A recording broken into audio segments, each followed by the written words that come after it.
दोस्तों 9 अगस्त को trainee doctor के साथ कलकत्ता में जो रेप की खबरें आ रही है वो बहुत ही शर्मनाक है। पहले तो ऑन डॉक्टर के साथ जो हुआ वो पूरे देश को शर्मसार करती है। फिर पता चला कि इस रेप को अस्पताल की ओर से सुसाइड बताया जाता है। फिर ये खुलासा हुआ कि जिस बंदे ने ये किया है वो तो पुलिस का ही वॉलंटियर है। फिर किसी का बयान आता है कि लड़की इतनी रात में अकेले क्या कर रही थी। फिर वारदात वाले जगह के आसपास कुछ कंस्ट्रक्शन करने के नाम पर तोड़फोड़ की जाती है, सबूत मिटाने की कोशिश की गई और 14 अगस्त की देर रात जो हुआ उसने तो सारी लिमिट ही क्रॉस कर दी।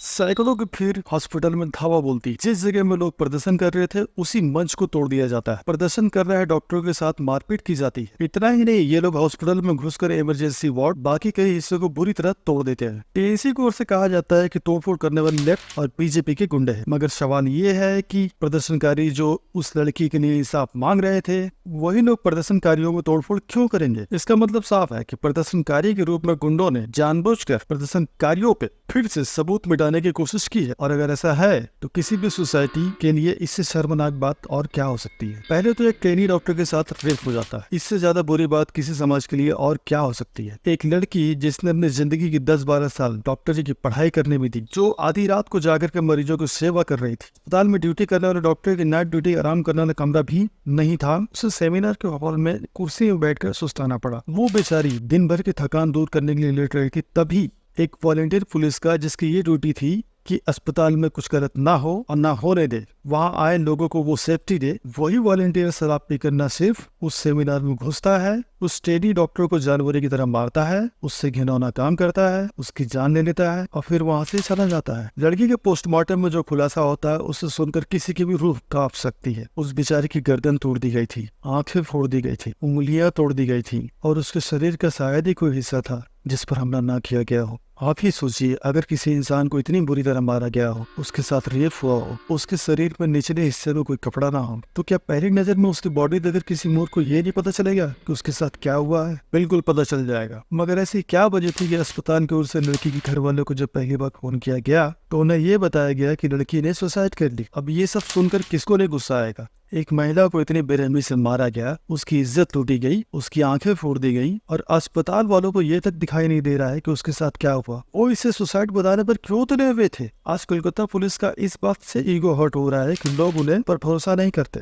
मैं उनसे पूछना चाहता हूँ कि तुम लोगों ने भरोसे के लायक काम किया कहाँ है? जिस संजय राय पे लड़की के रेप का इंतजाम लगा, उसकी क्या क्रिमिनल हिस्ट्री थी? क्या पुलिस को नहीं पता था? उसकी 3 तलाक हो चुके थे, वो बीवियों को मारता था, पीटता था, उसकी बीवी ने पुलिस तक में शिकायत कर रही थी। क्या यह बात पुलिस को नहीं पता थी? वो दारू पीता था, अश्लील वीडियोस देखता था, आस पड़ोस के औरतों को वो छेड़ता भी था, अस्पताल में एडमिशन दिलाने के नाम पर वो रिश्वत भी लेता था। मतलब जो आदमी जेल में होना चाहिए था उसे अस्पताल के पुलिस चौकी में बैठा रखा था। उसके बाद भी उन्हें शर्म नहीं आती। इन्हें अफसोस हो रहा है कि लोग हम पर शक क्यों कर रहे हैं। दूसरी बात, संजय राय तो पुलिस का वॉलंटियर था, उस डिपार्टमेंट में तो था नहीं। फिर वो किस हैसियत से पुलिस बटालियन के बैरक में रुकता था? यहाँ तक कि जिस रात उसने वारदात को अंजाम दिया था फिर वो वापस जाकर पुलिस बटालियन में ही सो गया था। इससे ज्यादा शर्मनाक और कुछ नहीं हो सकता दोस्तों। घर पर किराएदार भी रखा जाता है तो कानून कहता है कि पूरी डिटेल जानकारी किराएदारों की मकान मालिक के पास होनी चाहिए। यहाँ पुलिस वाले ही अपने बंदे का पुलिस वेरिफिकेशन नहीं करवा रहा है। जो आदमी खुद सोसाइटी के लिए सबसे बड़ा खतरा था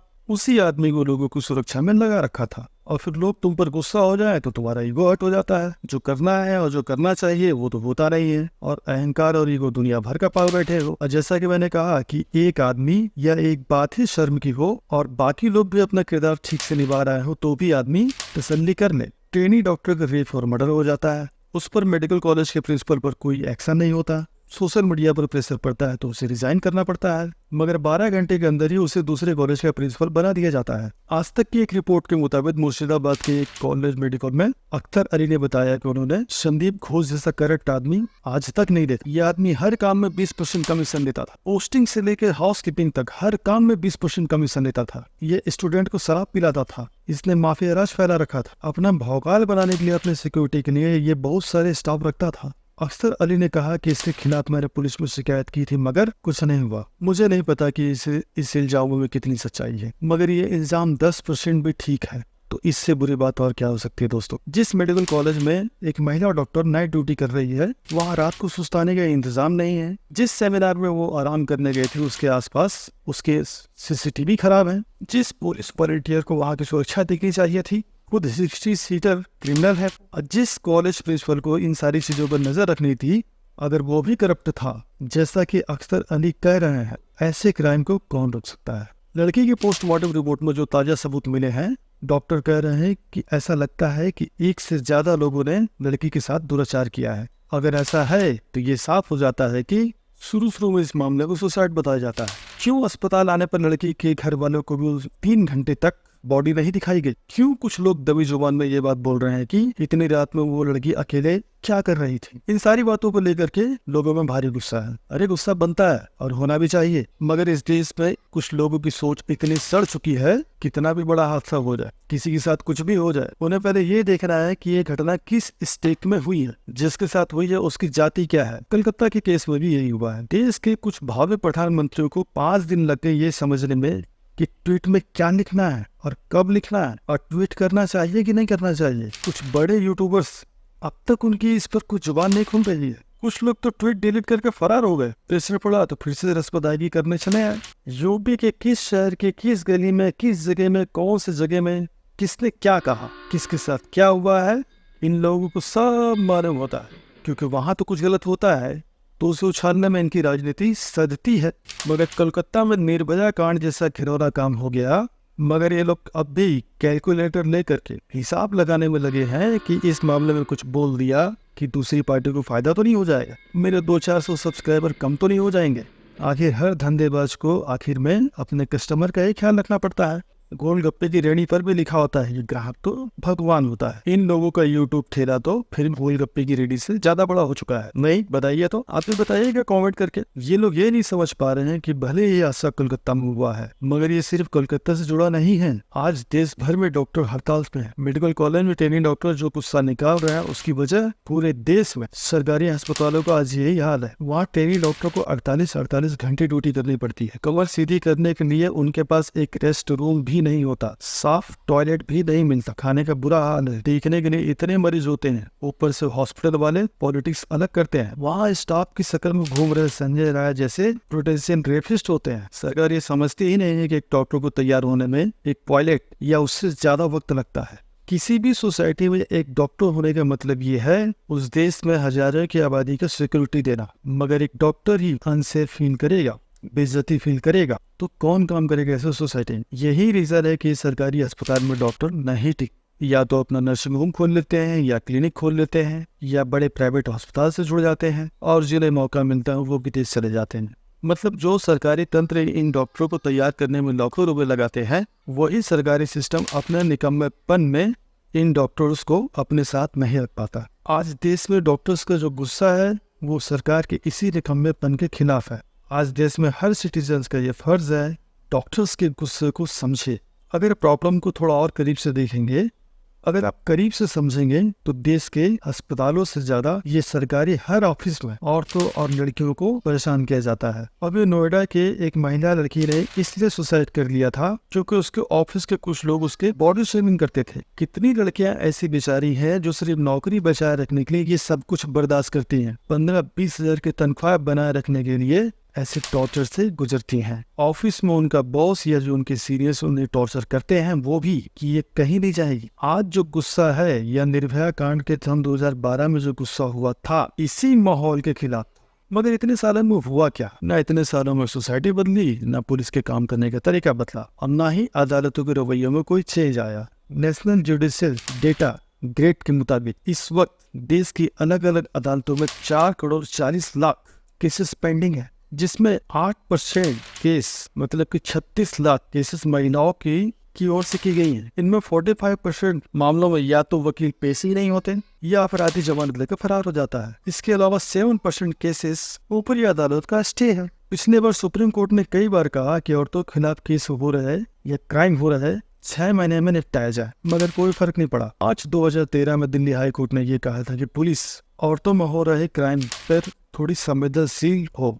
इसी साल सन 2013 में सुप्रीम कोर्ट ने कहा ट्रायल कोर्ट 2-3 महीने में निपटाए। अक्टूबर 2018 में बॉम्बे हाई कोर्ट ने ये अदालत की ड्यूटी है कि ऐसे मामले में कोर्ट पूरी सीरियस के साथ टाइम पर निपटाए। सितंबर 2019 में सुप्रीम कोर्ट ने कहा औरतों के साथ रेप के मामले में अदालत को लंबी तारीख से बचना चाहेगा। इसी तरह अक्टूबर 2021 और 23 को आरटी हाई कोर्ट और सुप्रीम कोर्ट औरतों के साथ क्राइम पे हो रहे तेजी लाने की बात करे, मगर कुछ भी नहीं हुआ। ऐसे मामलों में पुलिस या तो चार्जशीट दायर नहीं करती, और अगर दायर हो भी जाता है तो बार बार कोर्ट में जाकर पुलिस और टाइम मांगती है, फिर कोर्ट में जांच के डॉक्यूमेंट नहीं पहुंचते हैं। निचली अदालतें बार बार तारीख देती रहती हैं। इम्पोर्टेड गवाहों को पुलिस अदालत में पेश नहीं कर पाती।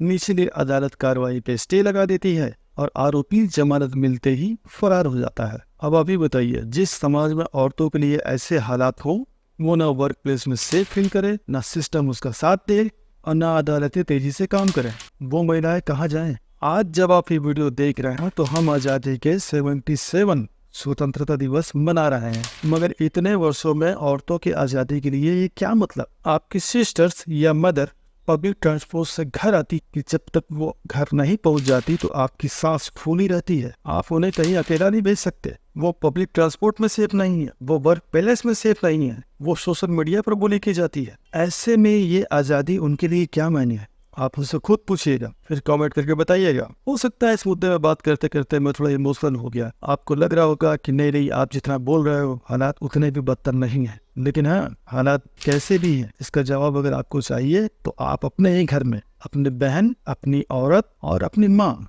से पूछ कर 10 मिनट देख लीजिए, आपको जवाब मिल जाएगा। आपकी माँ, बहन, बेटियां ही इस बात का जवाब दे सकती हैं। 10 मिनट उनसे आप बात कर लीजिए, सारा सच सामने आ जाएगा। मगर जैसा कि मैंने कहा कि समाज तो जैसा है उस पर हम बहस कर सकते हैं, उसे क्रिटिसाइज भी कर सकते हैं, मगर ये देखकर ज्यादा दुख होता है कि जो अपने आप को सोशल कमेंटेटर्स कहते हैं, जिन्हें दुनिया की हर फटे में टांग घुसाने की आदत है, हर मुद्दे पे ज्ञान पेलने का शौक है, वो लोग कलकत्ता के मामले पर ऐसे चुप बैठे हैं जैसे किसी ने उन्हें जेब काटते हुए पकड़ लिया हो। बताइए, मगर उन्हें डर है कि कहीं इस मामले में कुछ वो बोले तो उनका मालिक उन्हें बिस्किट डालना बंद कर देगा। उनके जिहादी समर्थक अपने फेवरेट सीएम के राज्य की सीएम की आलोचना सुनकर उन्हें अनसब्सक्राइब न कर दे। इन सारे यूट्यूबर्स के लिए अपने जाहिल समर्थकों और जाहिल सब्सक्राइबर को साथ रखना, उन्हें खुश करना उन्हें ज्यादा इम्पोर्टेंट लग रहा है, बजाय एक रेप के विक्टिम की आवाज उठाने के। लानत भेजता हूँ ऐसे लोगों की सोच पर।